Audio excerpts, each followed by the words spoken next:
بشم. یک مرتبه یک جمله میگه این آقا، میگه که جدتان را دیدم، صورتشان اینطوری بود، قیافه‌شان اینطوری بود. امام حسین فرمودن که در بین مؤمنین کسی از مثل جد ما در همین اثنا وجود ناظر علی اکبر داخل شد. این مرد مسیحی بلند شد، قسم خورد خدا و شاهد دیشب وقتی من پیغمبر را در خواب دیدم امین آقا را دیدم. بنابراین امام حسین فرمود که شبیه ترین مردم به جد و پیغمبر کیست؟ علی اکبر است علیه السلام. وقتی که پیراهن حضرت را مقدمه عرض میکنم، وقتی پیراهن حضرت یوسف را آوردن، پیراهن خونی بود، گل خورده بود، پیغمبر خداست، گل خورده بود و اصلا گفتن گل خورده در حالی که یوسف زنده است.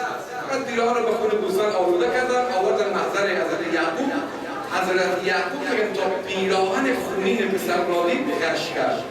اما بمیرم ابی عبدالله، من نمیدانم لحظه ای که بدن غرقه به خون علی اکبر را دید چیکار کرد.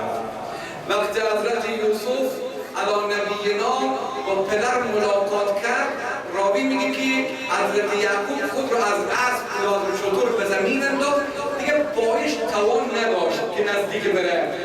سر دو تا کنده زانو راه رفت تا رسید به یوسف.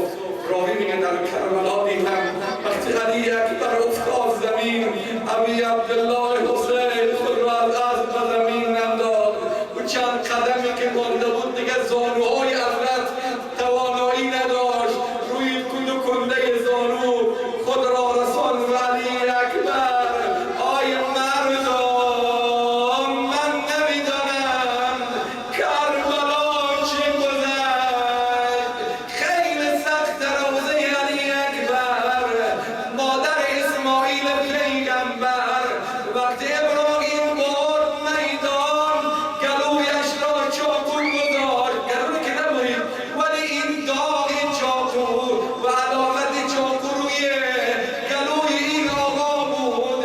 وقتی آمد مادرش هاجر دید داغ چاقو روی گلوشه، شروع کرد گریه کردن. من یک جایی دیدم میگه چند روز بیشتر زنده نماندی مادر، چرا؟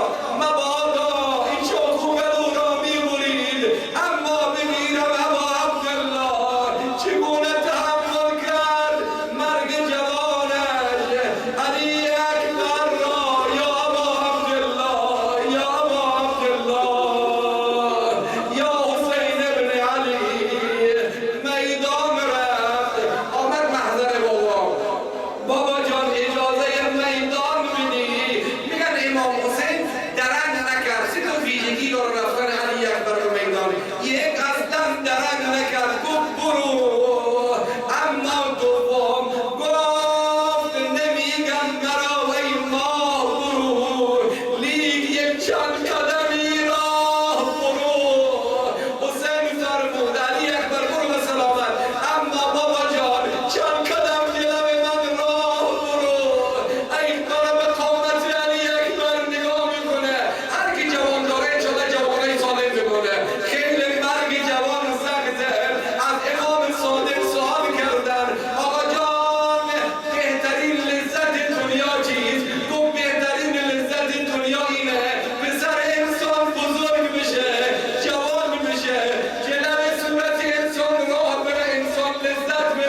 پیرمردان مداها قدیمی‌ها را شعر خیلی قدیمی است، یقینا جای جوادین یادتان است، جای مقبل یادتان است، خیلی قدیمایی را می‌خواندن.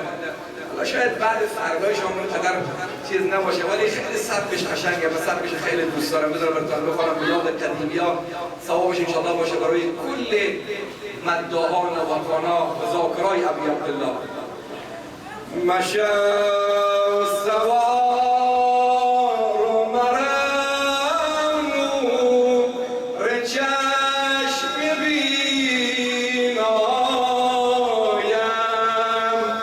وای علی جان، وای علی جانم، مرا که از عقبت من سر برندمی آیم، وای علی جان، وای علی. همه با من بخونن.